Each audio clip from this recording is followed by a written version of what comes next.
Is there something upcoming in your life that you're worried about, that you're concerned about what's actually going to happen? Whether there's a deadline for something, or maybe there's a presidential election right around the corner. As I'm recording this, the United States has a presidential election happening tomorrow, so that's certainly front and center in many people's minds, and they're concerned whether they're Republican or Democrat or anything in between.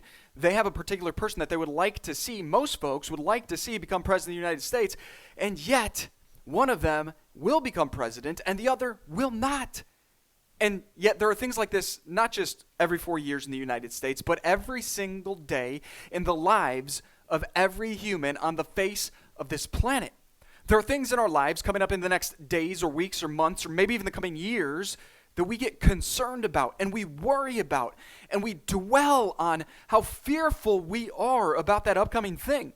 And that fear that we dwell in, and as we get more and more concerned and more fearful and more worried, it becomes even more a part of our daily routine. Because you see, the mindsets that we have, the attitudes, the emotions that we feel become habitual patterns in our lives. And so if we start to worry about something, we go into this negative downward spiral that takes us even further in the direction of negativity and pessimism and lack of hope and fear and concern and worry. And what that means for us is really bad things. I recently heard Dr. Daniel Amen. He was on the Ed Milet show, and he said something that really just blew my mind. He said, negativity is bad for everything. And he went into the science of why and the mechanics of what happens in the brain when negativity occurs and all of the negative things that happen with negativity. But suffice to say, negativity is bad for everything. And what that means is the more we find ourselves going in this downward spiral of negativity, the worse our lives will be. The worse our health will be because we'll be stressed. And I don't have to tell you how bad stress is for our health. Being stressed about things turns on certain genes in us that make us have even worse health than we otherwise would have. And so what I really want to encourage you in today is that whether you're thinking about the upcoming election or the election in 4 years or what's going to happen after the election, or maybe the election has already happened after, as you're watching this video, and you're like, man, now what's going to happen? Because the person I wanted to be president is no longer president. The question becomes, now what are you going to do? Or as you've got these things that are in your future and you're fearful about them, or you're worried or you're concerned, which are just other words for fear, what are you going to do about it?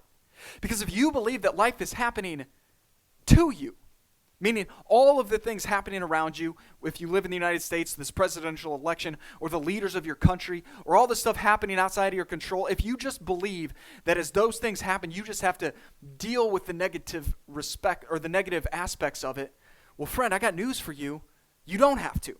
Well, you've got to deal with the fact that some things are just going to be as they are, and they are the reality of life. But what can you do regardless of what's happening around you? We all have an opportunity to choose one major thing every single day that can make the biggest difference of all. And that's our attitude. And our attitude is simply the way we think and the way we feel in regards to whatever is happening around us. So if you have a positive attitude about something that's going on in the world, maybe, for example, the person you wanted to become president didn't get elected president, you can have a positive, hopeful, expectant attitude regardless of that fact. Or otherwise said, you can look at that fact and you can say, even though that is a truth, that the person I wanted to be president of the United States is not president, I can think about it in a particular way, and I can feel about it in a particular way, and that will empower and equip me to be my very best, regardless of who is president of the United States of America. Now, to be very clear, I have very strong personal opinions and would love to see one of these particular individuals become the president of the United States. And at the same exact time, if this person that I truly, absolutely want to see become president of the United States, and the other person who I truly, absolutely do not want to see become president of the United States, becomes president of the United States, well, guess what? I still got to move forward. I still have to live my life. I still have to find the way to be my very best, to be my best for my wife, for my kids, for work, for creating the content that I want to make to inspire and uplift and encourage other people to have greater levels of hope, to get your hopes up. Because, by the way, lots of things are going to happen in our lives that we don't like. The ball's not going to bounce in our direction all the time. In fact, very often the ball is going to bounce in a different direction than we'd like to see it bounce. And things are not going to go in a perfectly straight line, straightforward for us. Have you experienced this already in your life? And if I can simply look back on my life at this point in my life, I can tell you for certain that the challenges and the struggles and the adversities, the times that I felt so worrisome and concerned, actually gave me the greatest opportunity for growth. And it's got kind of crazy, isn't it? It's kind of ironic that the things that we worry about actually can be the things that give us the greatest strength. The times that we're worrying about, the fearful thoughts that we have about what could happen, if those things actually happen, we actually put ourselves, or are naturally, by consequences of how the world works out, we will find ourselves in the best possible place to get better, to develop our mindset, to become skilled at having a great attitude, even in the face of difficulties and adversities and things that bring us fear. We have an opportunity to develop courage. We have an opportunity to develop our ability to step up and lead and speak out against the things that we don't agree with and for the things that we do agree with. You see, friend, if you're worried about something coming to fruition in your life, number one, it may happen or it may not happen. And if it doesn't happen, great.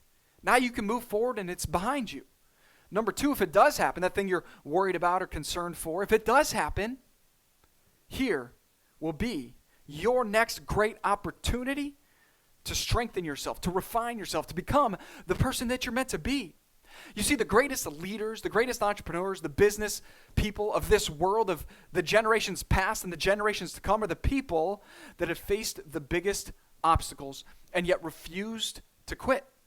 They're the people that realize that even in the face of obstacle and adversity and challenge, if I just keep moving forward, if you, friend, just keep moving forward, you can become the person you're meant to become. And if you become the person you're meant to become, you can achieve the things that you've been created to achieve and do and create in this world. But if you shy away from the opportunities to be challenged, from the obstacles, from the adversities, if you step away from them, you try to avoid them, or you hope they never even come into your life to begin with, then you don't give yourself the opportunity to get strengthened and refined. There's a great story that I've shared in the past from when my wife and I were approaching our wedding, and we were putting together our gift registry, and we went to a particular store. And at this particular store, we had a wedding registry, and we were putting together our wedding registry, and we're trying to look at all of the different things that we could purchase. And one particular thing we were looking at was plates. So we wanted to consider which plates do we want to put on our registry. And so we're talking with this person that's taking us around the store to help us understand what are the best of all categories based on what we're looking for. And we get to the plates, and we sit down with this individual, this gentleman, and he's sitting there. We're looking at these two different plates, sets of plates, and they looked really similar. Like there was, noticeably to my visible eye, there was not much distinction between the two of them. And so we're sitting there, and I asked this guy, I'm like, man, look, I'm looking at these plates, and they look nearly identical, but this plate right here is way more expensive than this plate over here. Like, ridiculously way more expensive on a percentage basis. Like, what's the difference? Why is this one so much more expensive? And he said, oh, that's simple. That's because this plate over here, the one that's more expensive, is a higher quality plate. It can endure it can endure more. It's not going to break as easily. It's just a higher quality, more durable plate. And I'm like, that's fascinating. Okay, but like, how does it become that way? I'm really curious. Curious minds want to know. So, like, how does it become that way? What's the process that makes this a more durable plate, a higher quality plate that ultimately makes it a higher price plate? And he said, well, it's because this plate, the way that it's made, it goes into the fire of the, what do they call it, the kiln or the furnace, at a temperature that's twice as high as what this goes into, and this lower quality plate. And not only is the temperature twice as high, it goes in for twice as long.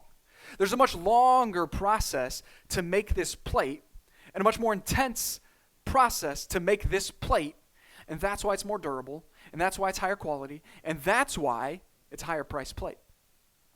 And ever since I had that experience, I thought to myself, man, isn't that exactly what life is about? Isn't that literally what life is about? Isn't that about developing character, about developing skills, about developing our strengths and our mind and our emotions and our abilities to overcome obstacles? If you want to become the best version of yourself. Because, by the way, the only way to achieve massive, crazy, amazing goals and to do something special with your life, which you are here to do, is to become the kind of person that can turn those dreams into reality, to become the kind of person that can achieve those goals. And the only way to become the kind of person that can achieve those goals is to go through a process to build yourself, to construct yourself, to make yourself more durable and a higher quality human than if you hadn't gone through those obstacles, those challenges. Or in this case, the metaphor is the furnace of life. If you want to be the highest quality version of yourself, the best version of yourself, you got to go through the furnace at higher temperatures for longer periods of time. And so as much as I don't really like the challenges or the struggles or the obstacles as I go through them, the thing I must remind myself of, the thing I want to remind you of, is that if you want to do something really special and big and important and meaningful with your life, if you want to achieve at the highest possible levels, you're going to have to go through the furnace of life. You're going to have to go through the fire at higher temps for longer periods of time to get to the other side as a stronger, more durable, more capable version of you. You see, if you're trying to build a great business, as an example, if you're like, man, I want to build this amazing business, well, guess what? The only way to build a massive, amazing, high-quality business that can thrive for generations to come and be at the value that you want it to be, I mean, financially the value, but also just the value of like the experience of leading and running and growing and building that business, then you're going to have to go through the struggles of being a small business. Then you're going to have to go through the struggles of trying to transition to becoming a bigger business. Like there are going to be maybe financial difficulties, maybe challenges as a leader. Maybe you're going to have people problems because, by the way, you will have people problems. Even if you have one person on your team, you will face people problems. But as you get bigger and get more people on your team, you will face more people problems. Or you want to be a great leader, or you want to be someone that makes a massive positive difference in the world, you're going to face people problems. You're going to face challenges with interacting with other humans. Oh, by the way, do you have family? You're going to face people problems because people change in different kinds of ways over the years. And if you're changing at a different pace or different rate or different direction than the other people that you're generally close to, whether they're family or close friends or colleagues, those changes are going to create challenges. Now, I'm not saying there are challenges that will destroy your relationship, but I am saying there are challenges that will require you to maybe have some challenging, difficult, important conversations with these people that you care about, but especially as a leader in an organization. If you're an executive, you're a manager, you're a leader, you're the owner, you're the entrepreneur, you're the CEO, you are going to have to find ways to develop yourself into the kind of person that can consistently and regularly have really challenging, difficult conversations with people, with other humans. And the only way I have found to get great at having difficult, challenging conversations with other humans is to actually have difficult, challenging conversations with other humans. You can't get better at the thing without being bad at the thing. You're going to start by being bad at it, but the only way you can start by being bad at it is to just start. And so, my friend, what I really want to encourage you in with this message right here and right now is that if you're worried about something in the future, if you're concerned about the upcoming thing that's happening in your life, switch the way you think about it. Your attitude, again, is simply the way you think and the way you feel about a given fact or circumstance or situation. And so whether it's the situation you're in today or the one that you are thinking about, that you're approaching, that you're concerned with, your attitude can be an attitude of hope and expectancy and positivity. And by the way, even if it doesn't go the way you want it to, what can you do? You can have a great attitude because you can know that you will get better through the adversity, through the difficulty. You will get stronger. As Jim Rohn says, don't wish it were easier, wish you were better. The only way to get better is to go through the tough things of life, the challenges, the adversities, the obstacles. And friend, you can endure. You can get better. Not only can you will get better. You will endure if you believe so much in who you are meant to become. If you have a vision for your life that's exciting, that gets you uplifted, that gets you out of bed in the morning to feel motivated, and you know that that's your destiny, then there's no other choice but to get up and just keep going. And when you get knocked down, you get up and you just keep going. When you get knocked down again, because it's inevitable when you're on the path to doing something great with your life, you get up and you just keep freaking going. Friend, I want to encourage you to refuse to settle for anything less than your greatest potential, because you are meant to do something special and meaningful and important with your life. And if you're still listening to this at this point in the message, then you clearly are someone that knows deep down you're destined to do something great. And even if you're going through the struggles and the adversities of life right now, just keep going, because on the other side of this adversity or these obstacles will be greater strength, will be greater courage, will be greater skills and abilities that will empower and equip you to go to your next level, to go to a level that will give you a chance to reach and help and serve even more people with your gifts and talents to make the significant, meaningful impact that you are here to make. And friend, I want to continue to encourage you. So if you're listening to this podcast and this is your first time listening, please subscribe. And if you're watching on YouTube, please subscribe. Please send this to a friend that you believe, one friend, not a bunch of people, one friend that you believe could be encouraged by this message. And I hope you will choose to continue to come back for more uplifting and encouraging messages, because I'd love to help you stay fired up, excited, motivated, and empowered to continue to tap into more of your greatest potential so you can do the great and amazing things that you've been called and created to do in this world. Friend, whatever you're going after, refuse to settle and just keep freaking going. You've got this. Great things are happening. Believe it.